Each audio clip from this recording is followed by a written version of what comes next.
Hey everybody, and welcome back to FX Street. Today we're going to be taking a look at the top gainers and the top losers.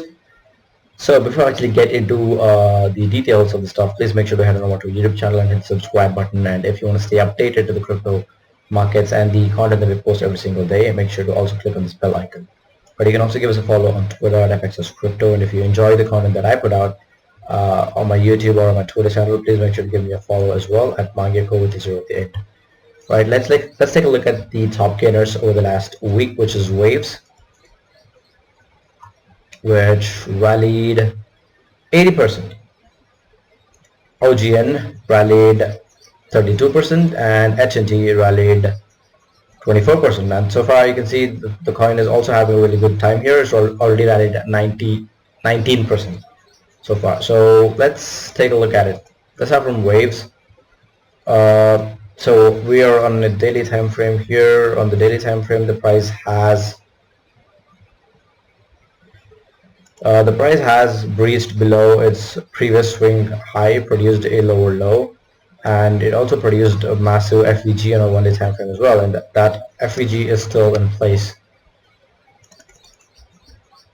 Right, so yeah, the FEG down here extending from 5.35 to 4.6 is still intact, and then we have another FEG here extending from 5.76 to 7.73, which now has been filled up to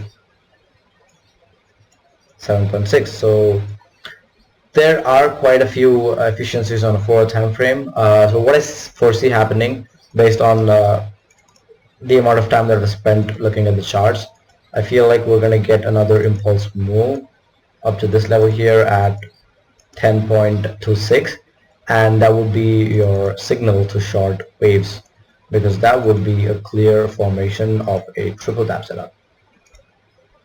Right, so this is where I would be shorting Waves at 10.26. Now that would indicate that the price could rally another 19% from where it is right now to 10.26. Now this is an ideal triple tap setup where the price forms a high, deviates above the high, then retests the same high formed the first time, and then drops down back. Right, but a variation of triple tap setup usually happens something like this. Instead of going all the way up to the initially formed high, it kind of looks at a demand zone formed in between this high and the deviation, and then retests that, it gets rejected at that, and then goes lower.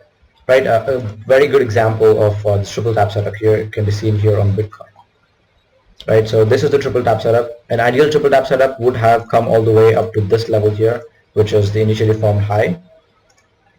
Right, but the price did not do that. The price, this was the supply zone that was formed here. The price digged like a little bit inside this. Okay, hold on. This is on a 1 hour time frame, which looks pretty bad. So let's go on a lower time frame. Right, so now if you look at, this is the first tag, this is the deviation above this low, this high from here.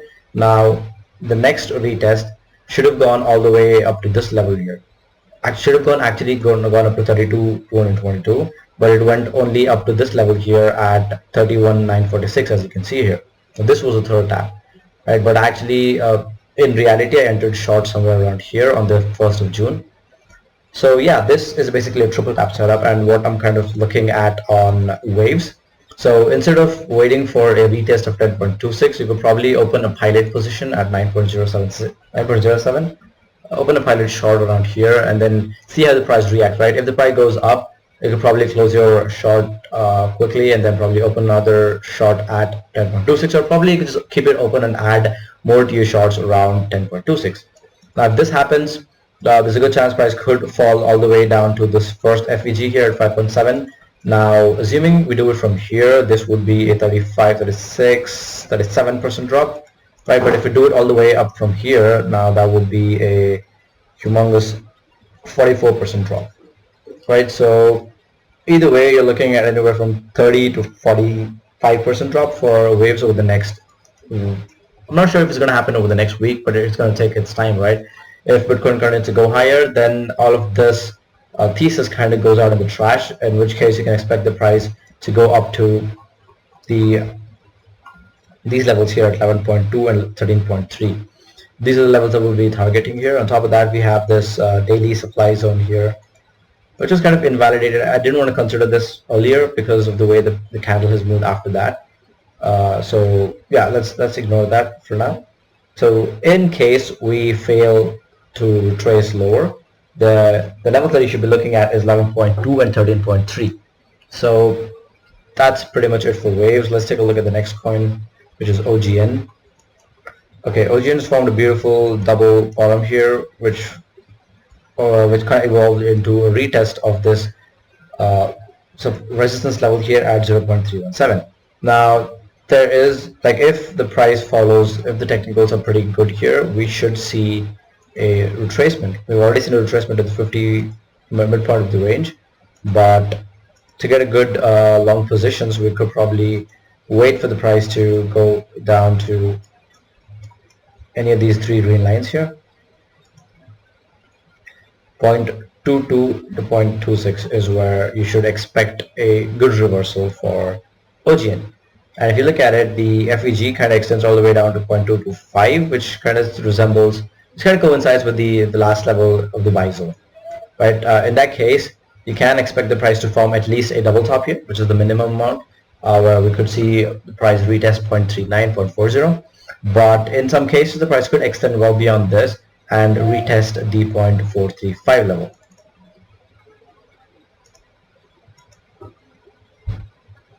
Right, so for now, I think the upside for OGN is capped at 0.444 on an extremely bullish perspective. As for the downside, you don't want to see price produce daily close below, or probably the 4-hour close below 0.185. If it does, we could probably wait for a 1-day candlestick close and see how the price does. If we get a breakdown of the support level here, you can expect the price to dig deeper from another lower low. Now, let's see if there's price action. Right, in that case, you can expect OGN to head down to 0.104. There's quite a bit of liquidity resting here, so we could probably see it collect that in case of a breakdown of 0.185. Right, so either way, I think OGN should probably wait, be patient, and see how the price reacts around 0.79 to 0.62 retracement levels. Let's move on to the next coin, which is HNT.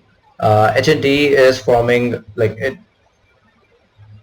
just from the looks of it, it looks like a triple tap setup in formation, at least on the 1-day time frame. It looks like a good triple tap setup. Form a low, deviate below the low, retest the low, and then go higher. Right, for now, the upside for HNT or helium is capped at 12.34, but it could extend all the way up to $14 and $16 even in a bullish case. Right, so if we kind of go do something like this, this would also create a inverse head and shoulders with the left shoulder, this is the right shoulder, this is the head.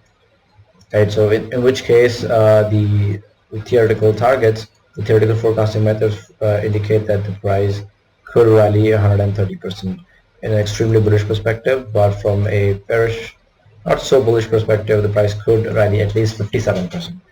Now 57% from the neckline here would put HNT at roughly $25. Right, and if you're expecting 135% upswing, then that would put it at 38. Yep, around 38, 39 is where you can expect the price to go in an extremely bullish case scenario. That said, I am kind of not going to jump the gun right away. I'm going to wait and see how the price reacts, and if it's actually going to rally up to 40.1. Then I wait for the price to see how it reacts around the 16.32, and if it actually forms this, if it actually gets rejected around here. So yeah, that is pretty much it for HNT, guys. If you enjoyed this analysis of the top gainers, please make sure to like, comment, and subscribe.